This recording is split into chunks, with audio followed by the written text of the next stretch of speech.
दोस्तों क्या हो अगर मैं आपसे कहूं कि आप जिस पैकेज्ड मैगी, चिप्स या फिर किसी भी स्नैक्स को रोजाना खाते हो उसमें सूअर की चर्बी हो सकती है। जी हाँ, आपको भले ही विश्वास ना हो लेकिन यह सच है। जी हाँ, आपको भले ही विश्वास ना हो लेकिन यह सच है। हम ऐसा अपने पास से नहीं कह रहे, बल्कि कई रिसर्च में यह पाया जा चुका है कि बहुत सारे स्नैक्स में सूअर की चर्बी मिलाई जाती है। ऐसे में आइए आज के इस वीडियो में आपको बताते हैं कि आखिर इसके पीछे का सच क्या है और आप कैसे पहचान सकते हैं कि आप जिस पैकेट वाली चीज को खा रहे हैं उसमें चर्बी है या फिर नहीं।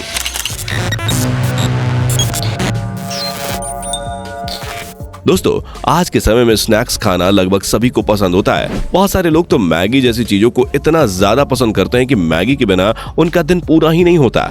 आपने भी कई बार पैकेट्स में पैक मैगी या फिर चिप्स वगैरह को खाया होगा जिनका स्वाद बहुत ही ज्यादा लाजवाब होता है, पर शायद ही आप इन पैकेट्स में पैक होने वाली चीजों के बनने का काला सच जानते हो। इन चीजों को बनाने में वैसे तो उन्हीं इंग्रेडिएंट्स का इस्तेमाल किया जाता है जिन्हें हम नॉर्मली घरों में भी इस्तेमाल करते हैं, पर कुछ समय पहले एक इंग्रेडिएंट्स की वजह से कई देशों में बहुत ज्यादा विवाद हुआ था। इस इंग्रेडिएंट की वजह से लोगों ने इन पैकेज चीजों को बैन करने के लिए प्रोटेस्ट तक किए थे। जी हाँ, हम बात कर रहे हैं मैसेज की। अगर आप थोड़ा बहुत भी इंटरनेट पर अपना समय बिताते हैं तो आपने कुछ समय पहले MSG के बारे में जरूर सुना होगा, जिसको लेकर दुनिया भर में चर्चा हुई थी। इस MSG को बैन करने को लेकर बहुत सारे लोग सड़कों पर उतर आए थे। आपको बता दें कि पाकिस्तान में तो इसको लेकर लोगों ने बहुत बड़ी प्रोटेस्ट की थी।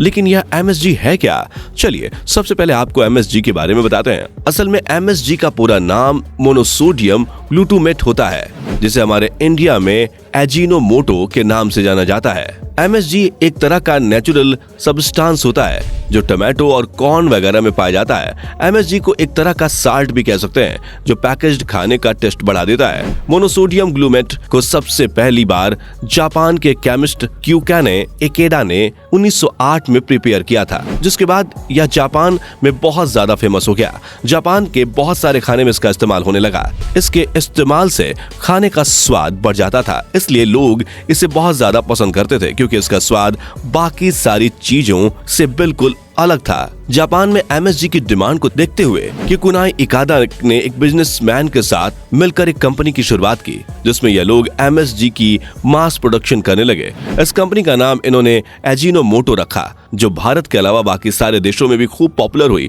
और जापान से निकलकर MSG पूरी दुनिया में फैल गया।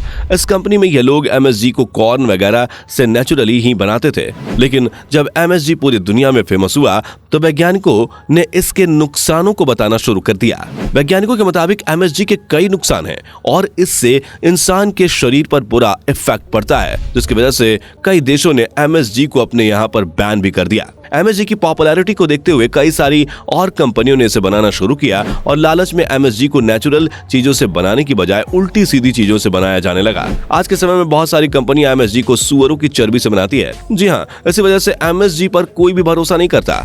बड़ी बड़ी मीट फैक्ट्रियों में जब सुअर की चर्बी बचती थी तो पहले यह लोग उसे जला दिया करते थे, लेकिन अब यह उसका इस्तेमाल साबुन बनाने में करते हैं या फिर उस चर्बी से MSG बनाते हैं। सुअर की चर्बी से बहुत ज्यादा MSG बन जाती है और इस MSG का इस्तेमाल हमारे आपके आसपास बिकने वाले पैकेज्ड स्नैक्स में होता है। अगर आप कभी भी किसी दुकान पर कोई पैकेज्ड स्नैक्स खरीदने के लिए जाएं, उस पैकेट पर MSG लिखा है या नहीं ये जरूर देख लेना।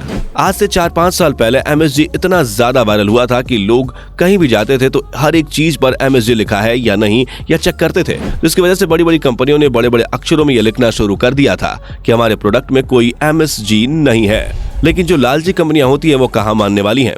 जब लोगों को MSG की सच्चाई पता चल गई तो कंपनीज ने ट्रिक्स लगाना शुरू कर दिया। अब कई कंपनीज अपने प्रोडक्ट में MSG का नाम बदलकर इंग्रेडिएंट्स में लिख देती है, जैसे कि अब कंपनियां MSG की जगह E631 लिख देती है। अगर आप किसी चिप्स या नूडल्स के पैकेट को उठाकर देखेंगे तो हो सकता है कि आपको MSG की जगह E631 लिखा मिल जाए, जो MSG की तरह ही एक साल्ट होता है जिसे सुअर की चर्बी से निकाला जाता है। वैसे तो जब इसके बारे में भी पता चला तो इसे बैन कर दिया गया, लेकिन कंपनियों ने एक से बढ़कर एक नाम निकालकर इसे अपने प्रोडक्ट्स में इस्तेमाल करना नहीं छोड़ा। अभी कुछ सालों पहले की ही बात है जब नूडल्स के पैकेट में भी यही इंग्रेडिएंट्स पाया गया था, जिसकी वजह से बहुत ज्यादा हंगामा हुआ था और लोगों ने इसको लेकर धरना प्रदर्शन भी किया था। यह कंपनियां पैसा कमाने के लिए हम लोगों की सेहत के साथ खिलवाड़ कर रही हैं और हम लोगों को ऐसी चीजें खिला रही हैं जिससे हमारी सेहत तो खराब होती ही है, बल्कि कई लोगों की धार्मिक भावनाओं को भी ठेस पहुंच सकता है। आपको बता दें कि मुस्लिम धर्म में सूअर के मांस को खाना हराम है। ऐसे में MSG में सूअर की चर्बी होने की वजह से मुस्लिम लोगों की धार्मिक भावनाओं को ठेस भी पहुंचता है और इसी वजह से पाकिस्तान में इसको लेकर बहुत बड़ी डिबेट चली थी और लोग सड़कों पर उतर आए थे। MSG पदार्थ सिर्फ चिप्स और नूडल्स जैसी चीजों में नहीं पाया जाता, बल्कि चॉकलेट, टूथब्रश, बिस्किट्स और मिठाई जैसी कई चीजों में इसका इस्तेमाल होता है। मल्टीनेशनल कंपनियां इसकी मदद से खूब कमाई कर रही हैं। कंपनियां अपने प्रोडक्ट में इसका इस्तेमाल इसलिए भी ज्यादा करती हैं क्योंकि यह बहुत ज्यादा एडिक्टेड होता है, जिसकी वजह से लोग इन कंपनियों के प्रोडक्ट्स का इस्तेमाल ज्यादा करते हैं। अगर आपको पहचानना है कि किस प्रोडक्ट में MSG या फिर उससे मिलता जुलता कोई पदार्थ है या नहीं, तो आप उसे आसानी से पहचान सकते हैं। सबसे पहली बात, अगर उस प्रोडक्ट पर MSG लिखा है तो साफ बात है कि वो प्रोडक्ट आपके लायक नहीं है। पर अगर उस पर MSG नहीं लिखा है तो स्क्रीन पर दिख रहे इन कोड्स को याद कर लीजिए, क्योंकि अगर किसी प्रोडक्ट पर अगर ये कोड भी लिखे हुए हैं तो उस प्रोडक्ट में MSG से मिलते जुलते पदार्थ हो सकते हैं। अंत में हम आपसे बस एक ही रिक्वेस्ट करना चाहेंगे कि आप जितना भी हो सके अपने घर की चीजों का इस्तेमाल करें और अपने घर के स्नैक्स को ही खाएं। अगर कभी पैकेज्ड स्नैक्स को खाएं तो भी उनमें इन चीजों को पढ़ लिया करें ताकि आप MSG जैसे खतरनाक पदार्थ का इस्तेमाल करने से बच जाएं। बाकी आप उन कंपनियों के बारे में क्या कहना चाहेंगे जो लालच में आकर अपने प्रोडक्ट में MSG का इस्तेमाल करती हैं? कमेंट में अपना ओपिनियन जरूर बताइएगा। तो दोस्तों, आज के लिए बस इतना ही। अगर आपको आज की यह वीडियो अच्छी लगी हो तो इसे लाइक करने के साथ साथ चैनल को सब्सक्राइब करके बेल नोटिफिकेशन आइकन को भी प्रेस कर दीजिएगा ताकि आपको हमारे आने वाले वीडियोस की नोटिफिकेशन मिलती रहे। हम मिलते हैं फिर किसी मजेदार वीडियो में, तब तक के लिए धन्यवाद। दोस्तों, आपको स्क्रीन पर 2 और वीडियोस दिखाई दे रही हैं, जिसे देखने के लिए स्क्रीन पर क्लिक करें।